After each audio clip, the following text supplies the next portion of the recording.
하나님 말씀은 히브리서 10장 19절부터 25절까지 읽겠습니다. 그러므로 형제들아 우리가 예수의 피를 힘입어 성소들에 들어갈 담력을 얻었나니 그 길은 우리를 위하여 휘장 가운데로 열어놓으신 새롭고 살아있는 길이요 휘장은 곧 그의 육체니라. 또 하나님의 집 다스리는 큰 제사장이 계심에 우리가 마음은 뿌림을 받아 약한 양심으로부터 벗어났고 몸은 맑은 물로 씻음을 받았으니 참마음과 온전한 믿음으로 지성소로 나아가자. 또 약속하신 이는 이쁘시니 우리가 소망의 고백을 흔들림 없이 굳게 잡고 서로를 돌아봐 사랑과 선행으로 격려함으로써 어떤 사람들의 습관처럼 우리 자신의 그 모임을 포기하지 말고 오히려 권하되 그날이 가까움을 볼수록 더욱 그리하자. 말씀을 가지고 지금 모이기를 힘쓰라는 말인가 라는 제목으로 은혜를 나누고자 합니다. 교회에서 모이기를 촉구하는 수단으로 사용되는 성경 구절이 바로 히브리서 10장 25절입니다. 우리가 모이라 하는 말이 성경에 많을 것 같죠. 근데 사실은 거의 없습니다. 유일하게 사실은 히브리서 10장 25절밖에는 없습니다. 왜 그럴까요? 자연이 모이게 돼 있다는 거예요. 그러니까 근본만 해결이 되면. 그래서 억지로 모이라는 말은 성경에 없습니다. 근데 오늘 말씀 중에서 히브리서 10장 25절에는 모이기를 힘쓰라는 그런 뜻과 같은 내용이 들어있습니다. 모이기를 피하는 어떤 사람들의 습관과 같이 하지 말고 오직 권하여 그날의 가까움을 볼수록 더욱 그리하자. 우리말 성경으로 번역된 성경으로 보면 그러니까 모이기를 힘써야 되나 보다 이렇게 이해할 수가 있습니다. 하지만 이 성경 구절에서 모이기라고 번역된 이 단어는요, 문맥으로 봐도 또 원어적으로도 우리가 아는 이 모임과는 전혀 다른 의미를 갖고 있다는 것입니다. 다시 말하면 지금 우리가 현재 이 세상에서 모이는 모임을 얘기하는 것이 아니라 장차 그리스도 재림하실 때 공중에서 모이는 그 모임을 여기서 말씀하고 있다는 것이죠. 데살로니가 후서 2장 1절에 보면 그날에 그가 강림하사 그의 성도들에게 그 오른쪽 주 오른쪽에 있는데요. 형제들아 우리가 너희에게 구하는 것은 우리 주 예수 그리스도의 강림하심 곧 그 앞에 우리의 모임에 관하여. 그래서 이 모임이란 단어 헬라어의 에피시나고게란 단어가 딱 두 번 나오는데 여기에 나옵니다. 주님 앞에서는 그 모임에 대해서 히브리서에서 이렇게 말씀하고 있는 것입니다. 하나님은 예수 그리스도의 그림자로 이 절기들을 주셨습니다. 지금 구약으로 말하면 지금은요 유대인 달력으로 7월달입니다. 그래서 그들은 음력을 쓰죠. 우리로 하면은 거의 이제 음력 8월달과 비슷합니다. 그래서 7월 15일 날이 우리 말한 추석과 그들이 지내던 초막절과 같게 되는데요. 그래서 7월 1일 날이 나팔절, 나팔 불게 되고요. 그 다음에 7월 10일 날이 대속죄일입니다. 그래서 7월 10일에 해당하는 날짜가 금년은 9월 22일, 이번 화요일이죠. 그래서 이 대속죄일이 되면 대제사장이 1년에 딱 한 번 지성소까지 들어갈 수가 있습니다. 지성소라는 것은 성막 안에 이제 그 성소가 있는데 성소를 통과해서 들어가는 것이 바로 지성소죠. 그래서 성소와 지성소 사이에는 휘장이 가로막혀 있습니다. 근데 1년에 한 번 거기 들어갈 수 있죠. 하나님의 임재는 바로 지성소에만 있습니다.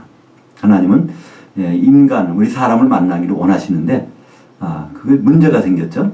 죄인은 인간이 죄 없는 하나님을 만나게 되면 우리가 죽어버립니다. 그래서 신의 산에서 말씀을 받을 때도 그렇죠. 모의 백성들 멀리 가라 있으라는 거예요. 가까이 왔다 간다 죽어버린다는 거예요. 그래서 모세만 특별히 만나주시는 장면이 나오는데요.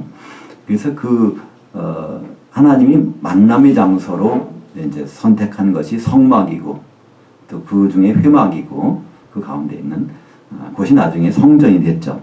그래서 그 중에는 마당에서 이 성소에 들어가면 거기 성소와 지성소라는 것이 있는데 오늘날 우리가 읽은 히브리서 10장 19절에 보면 그러므로 형제들아 우리가 예수의 피를 힘입어 성소들에 들어갈 담력을 얻었나니 우리말이 그냥 성소인데 성소가 아닙니다. 복수입니다. 왜 그럴까요?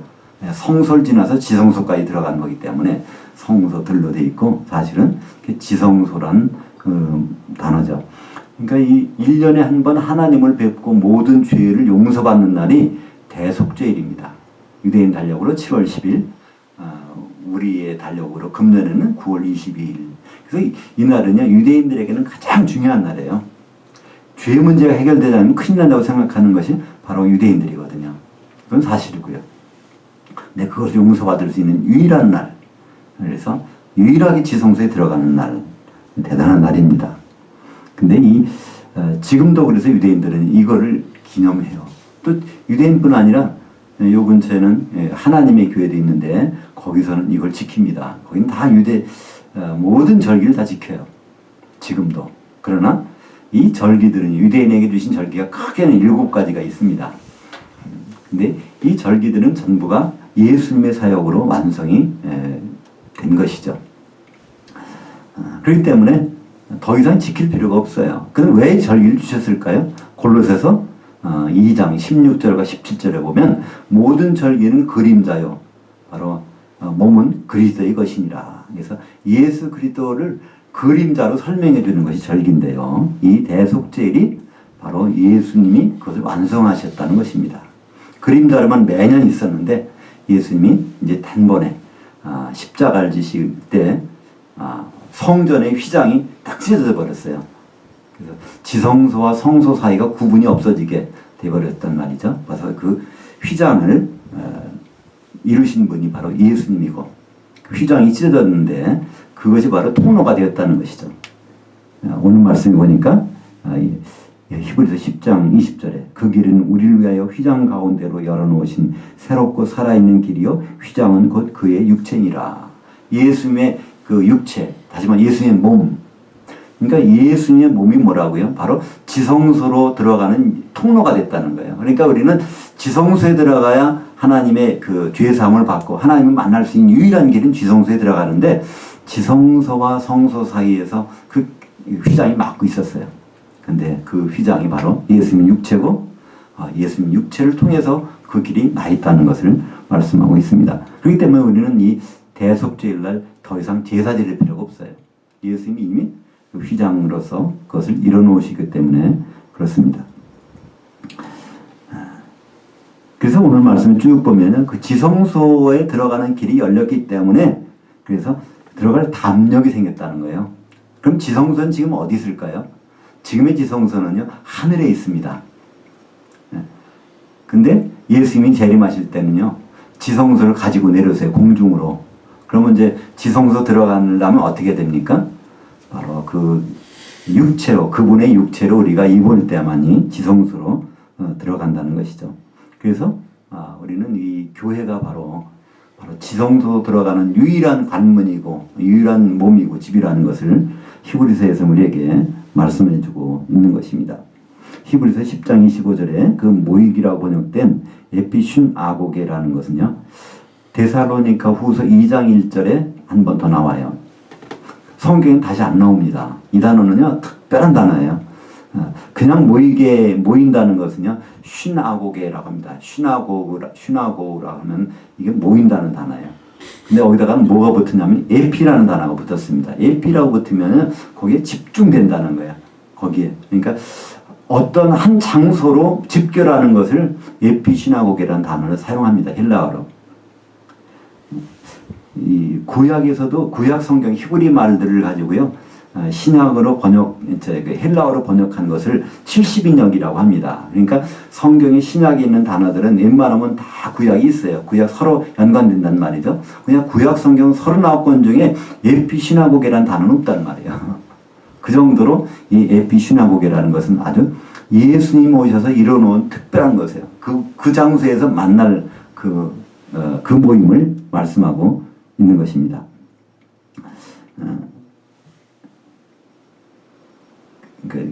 요한계시록 2장 17절에 보면 버가모 교회에 대해서 말씀하시면서 그럽니다.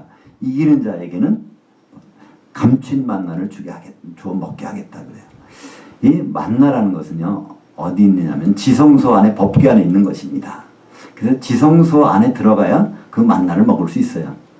그래서 이긴 자는 바로 주님이 이제 그 지성소를 공중으로 가지고 오시는데 그때 그걸 먹게 하신다는 거예요.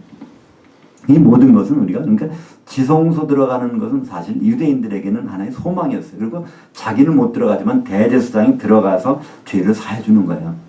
근데요, 그 지성소 들어가는 것이 그렇게 쉬운 일은 아닙니다. 대제사장이 들어갈 때 어떻게 들어갔냐면요, 그래서 끈을 매두고 들어가요. 그 방울 달고 들어갑니다. 왜냐면 거기 들어가서 죄가 안 사해지면 그 대제사장은 죽어버립니다. 죄가 있는 상태에서 들어가면 죽어버려요. 그러면 다른 사람들이 대제사장이 살았나 죽었나 알려면 종이 딸랑딸랑 움직이면 살았구나. 근데 만약에 딸랑딸랑 안 그러면요, 그 시체를 끄집어내야 될 거 아닙니까? 그 줄을 가지고 끄집어내면 거기 줄 딸려서 대제사장이 나오는 거예요.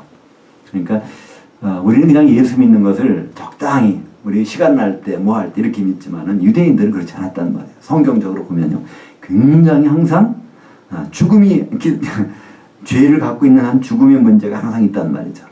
그때 일어나는 사건이 바로 이제 대속죄일 날 일어나는 사건인데, 그때 그 대제사장이 들어가는 그 길, 그 날, 그것을 우리에게 이루어 주신 분이 바로 예수입니다. 그래서 여기 보면 10장 19절에 지성소에 들어갈 담력을 얻었다는 말이 나와요. 감히 거긴 들어가지 못해요. 대표한 사람만 1년에 한 번 들어가는 건데 예수님은 아예 지성소 가는 통로를 열어주셨다는 것, 그걸 말씀하고 있습니다. 그러면서 오늘 이제 25절이 연결되는 말씀이에요. 그래서 거기 들어가는 그것을 여기 보면 폐한다고 되는데 원래 단어는 포기하는 겁니다. 그거 포기하지 말자는 거예요.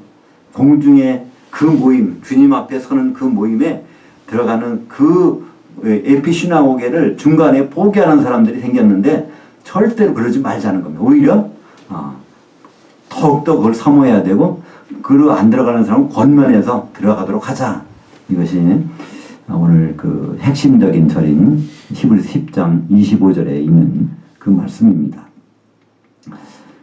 그날의 그 거룩한 모임의 장소, 지금이 아니죠. 그건 이 땅이 아니라 공중에 있는 것입니다. 주님이 바로 공중에서 나타나시기 때문에 그렇습니다. 우리는 주님이, 많은 사람들이 그래요. 주님이 다시 이 땅에 오실 것이다. 근데 이 땅에서 주님이 오셔서 할 일은 없어졌어요. 십자가에 달리셔서 더 이상 이 땅에는 안 내려오십니다. 이제 셋째 하늘로 올라가셨지만 오실 때는 공중으로 오세요. 그리고 우리도 이제 그쪽으로 데리고 가시죠. 거기서 우리가 왕노릇하고 지상에 있는 사람들을 거기서 다스리는 거죠. 그리고 1000년 동안 그 다음에 이제 백보자 심판 때는 그 공중에서 벌어집니다. 그리고 나서 이제 모든 심판이 끝나면 이 하늘들과 땅은 없어져 버리는 거예요. 그러니까 우리 예수님이 이제 이 땅에는 오셨었지만 다시는 이 땅에 발디디시면 않는다는 거예요. 우리도 거기로 가야 되고 주님도 그곳으로 오시는 것인데, 주보 가운데 밑에 보시면 데살로니가전서 4장 16절과 17절에 어디서 그 모임이 있는지를 이렇게 말씀하고 있습니다. 주께서 호령과 천사장의 소리와 하나님의 나팔 소리로 친히 하늘로부터 강림하시리니 그리스도 안에서 죽은 자들이 먼저 일어나고 그 후에 우리 살아남은 자들도 그들과 함께 구름 속으로 끌어올려 공중에서 주를 영접하게 하시리니 그리하여 우리가 항상 주와 함께 있으리라. 그래서 공중에서 항상 주님과 1000년 동안 있다가 그다음에 백보자 심판 이후에는 그분과 더불어서 이제 새 예루살렘에 들어가는 것을 성경에서 말씀하고 있습니다. 근데 지금은 이 공중은 누가 권세를 잡고 있습니까? 에베소서 2장 2절에 보면 그게 사탄 마귀가 공중 권세 잡은 임금이라고 돼 있어요. 우리말에는 그냥 공중 권세 잡은 자라고 돼 있는데 그 잡은 자 원래 번역은 임금, 우두머리라는 뜻입니다. 그러니까 이 공중 권세는 지금은 이 마귀가 잡고 있어요. 사탄 마귀가. 예수님이 잡은 것 같지만 그렇지 않아요. 그는 예수님은 나중에 그때 오셔서 그때 결박해서 그들을 무저갱에 집어넣습니다. 마태복음 28장 18절에 보면 주님이 이런 말씀하세요. 부활하신 주님이 제자들에게 마지막 승천하시기 전에 하늘과 땅의 모든 권세를 내게 주셨으니 그러면 너희는 가서. 그래서 이제 명령이 나오죠. 그때 하늘과 땅 빠진 게 하나 있어요. 뭐가 빠졌죠? 하늘들이 빠졌어요. 하늘과 땅의 권세를 주님은 다 받으셨는데 하늘들의 권세는 아직도 공중 권세는 마귀에 허용되어 있다는 것을 말씀하고 있습니다. 그래서 지금 공중 권세 잡은 자는요 여전히 사탄 마귀입니다. 그들이 이곳에 있어요. 보이지 않는 하늘에 그들이 아직은 있다는 것입니다. 그러나 요한계시록 16장 17절에 보면 이제 진노의 7 대접이 쏟아지는데 마지막 대접, 아마겟돈 전쟁이 막 이루어지려고 할 때 공중에다가 그 진노의 대접을 쏟습니다. 그리고서 그 공중은 뭐가 될까요? 바로 그리스도의 심판대가 되고 혼인 예식장이 되는 것을 우리는 요한계시를 통해서 알 수 있습니다.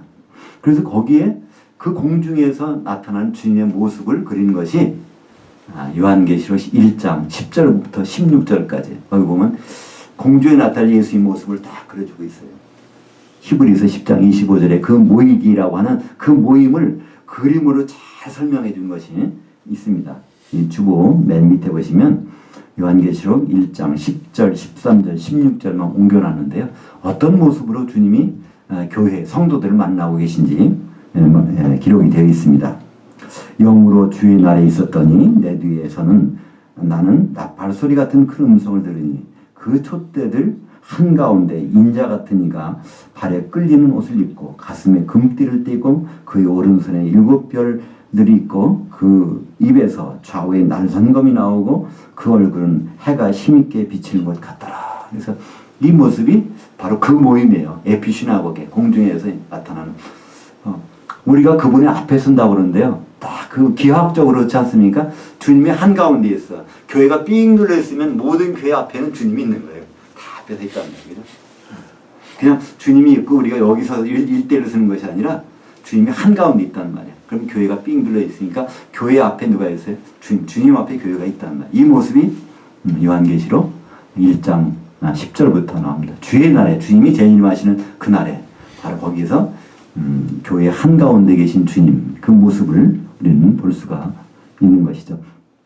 사실은 이것이 이제 마태복음 16장에 그 교회에 대해서 말씀하시면서 그랬습니다. 여기 있는 사람들 중에 내 제자 중에 바로 인자가 영광 중에 나타나는 것을 볼 자들도 있느니라. 살아서 죽기 전에 그런 말씀했어요. 그러면서 17장에 가서 어떻게 나옵니까?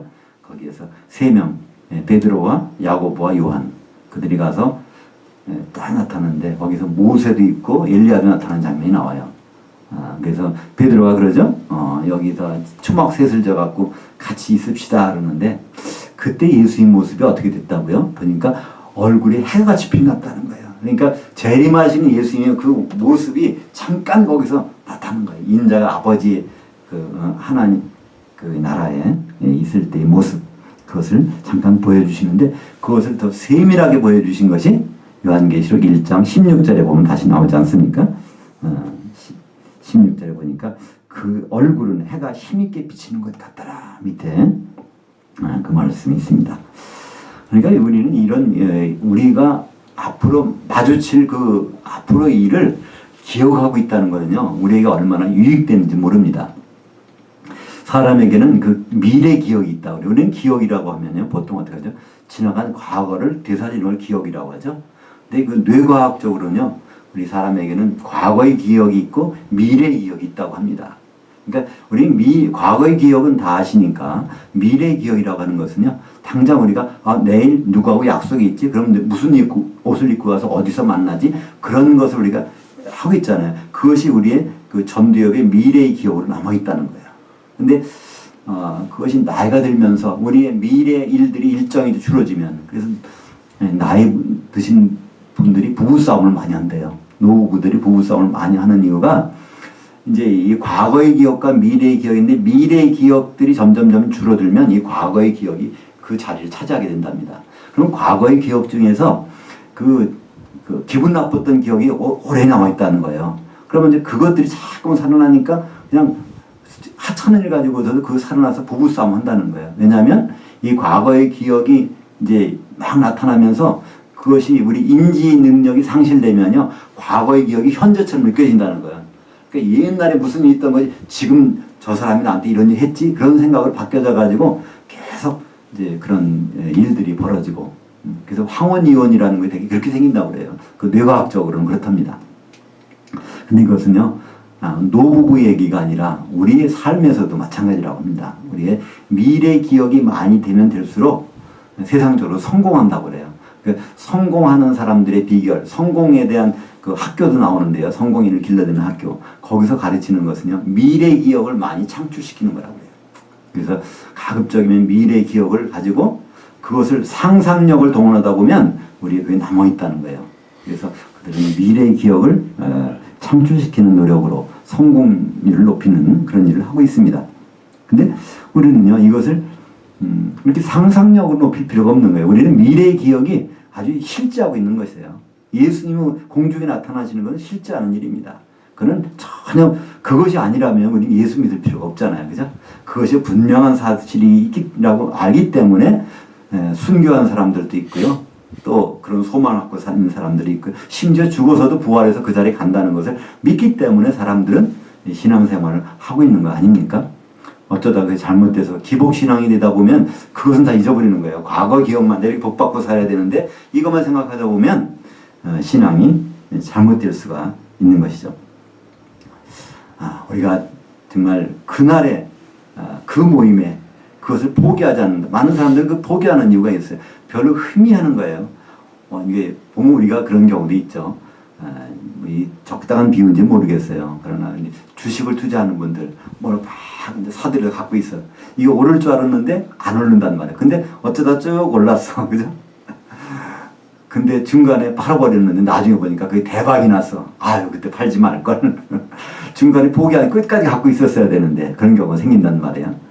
근데 오늘 말씀 보니까 25절에 어떤 사람들의 습관처럼 우리 자신의 그 모임을 포기하지 말자는 거예요.